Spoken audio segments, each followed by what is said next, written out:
नमस्कार विद्यार्थी मित्रांनो, जनता विद्या मंदिर मुरुडच्या यूट्यूब चॅनलवर मी आपलं सहर्ष स्वागत करतो। आपण निबंध म्हणजे काय आणि निबंधाच्या काही घटकांचा आपण अभ्यास करत होतो। निबंध लिहिताना काय काय करावं लागतं यामध्ये आपण शब्दसंपत्तीचा विकास इथपर्यंत आलो होतो। यानंतर आता सराव कसा केला पाहिजे निबंध लेखनाचा ते पाहूया। उत्तम निबंध लिहिता यावा यासाठी लेखनाचा काय करावा लागतो, सराव करावा लागतो। एकाच निबंधाची सुरुवात वेगवेगळ्या पद्धतीने कशी करता येईल, एकाच निबंधाचा समारोप वेगवेगळ्या प्रकाराने कसा करता येईल, एकाच निबंधाचा मध्य वेगवेगळ्या मुद्द्याने कसा सजविता येईल, त्याचा विस्तार कसा करता येईल याचा सराव आपल्याला करावा लागतो। नेहमी प्रस्तावना, नेहमी मध्य आणि नेहमी समारोप वेगवेगळ्या पद्धतीने करता येतो का हे जर आपण पाहिलं सरावामध्ये तर आपल्याला निबंध लिहिता येऊ, चांगल्या प्रकारचा निबंध लिहिता येऊ शकतो आणि आपण एक उत्तम निबंध लेखक होऊ शकतो। करून तर पहा, रोज 8 ते 10 वाक्य लिहिल्याशिवाय झोपू नका। विद्यार्थ्यांनो, तुम्ही हे करून तर पहा असं म्हटलेलं आहे। निबंध लेखनाचा सराव तुम्ही करून पहा, रोज 8 ते 10 वाक्य लिहिल्याशिवाय झोपायचंच नाही। बघा, तुम्हाला निबंध लिहायची सवय लागते आणि मग पुन्हा आपोआप निबंध लेखनामध्ये तुमच्यामध्ये सहजता येऊ शकते।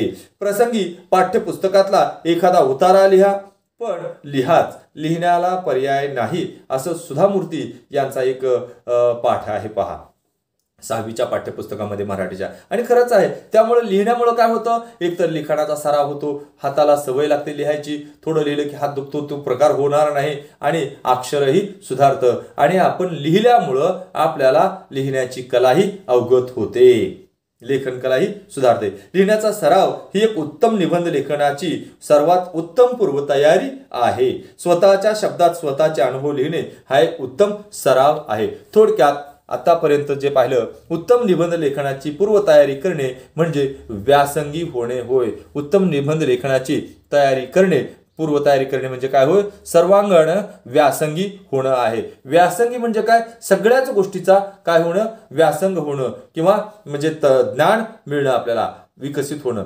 लेखन विषयी क्रमाक्रमाने कसा फुलवता येईल, तो सुसूत्रपणे कसा मांडता येईल, त्यासाठी स्वतःचे शब्द, स्वतःची भाषा आणि स्वतःची शैली आपल्याला कशा पद्धतीने विकसित करता येईल याचा विचार आपण केला पाहिजे।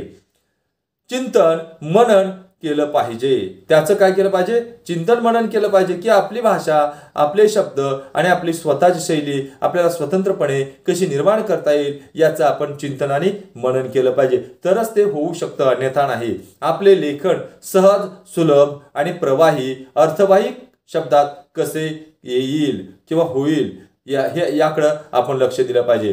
वाचकांना ते वाचावेसे कसे वाटेल याचा विचार सतत मनात घोळू द्यावा आणि त्याप्रमाणे आपण निबंध लेखनाचा सराव करून या सगळ्या गोष्टी आत्मसात कराव्या।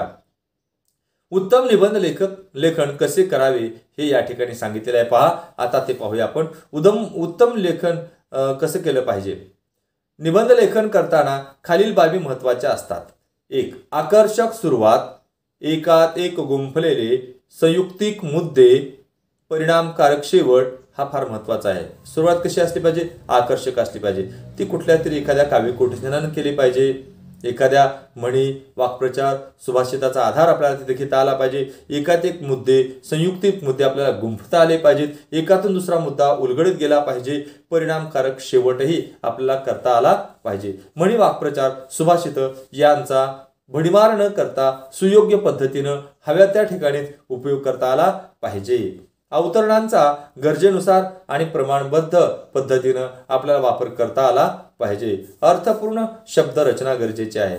जर विषय वेगळा आणि लिहिता वेगळं, ते निरर्थक लिहिणं आपल्या निबंधाला काय असतं, मारक असतं। विरामचिन्हाचा योग्य असा वापर आपल्याला केला की निबंध लेखन उठावदार आणि आकर्षक होऊ शकतं। परिच्छेद रचना, एका मुद्द्यासाठी एक परिचय फार पुरेसा आहे, तर तुम्ही अशा पद्धतीनं एक 5-6 परिच्छेद पाडू शकता आणि त्यामध्ये आपला विषय छान पद्धतीनं गुंफू शकता। लेखन नियमानुसार सुवाच्य आणि शुद्ध लेखन आपलं असलं पाहिजे।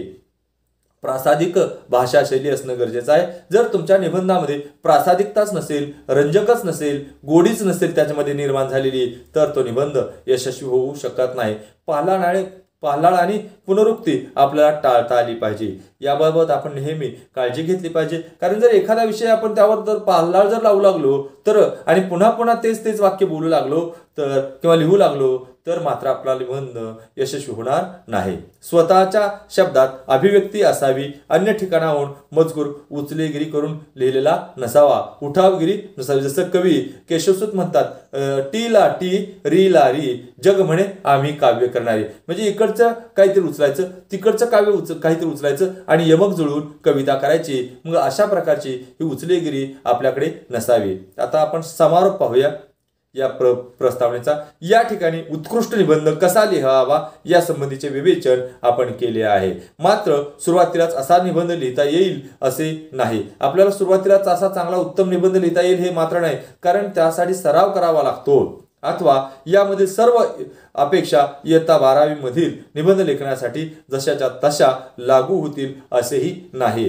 परंतु भविष्यात महाविद्यालयीन स्तरावर स्पर्धा परीक्षांसाठी अथवा एखाद्या स्पर्धेत सहभागी होताना हे विवेचन अतिशय मार्गदर्शक ठरेल आणि त्यासाठी याचा अभ्यास आपल्याला करावा लागतो. खाली काही विषय दिलेले आहेत निबंध लेखनाचे, ते तुम्ही वाचा आणि त्यावर तुम्ही काय करा, निबंध लिहून ठेवा.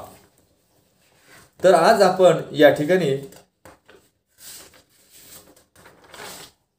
इथेच थांबू.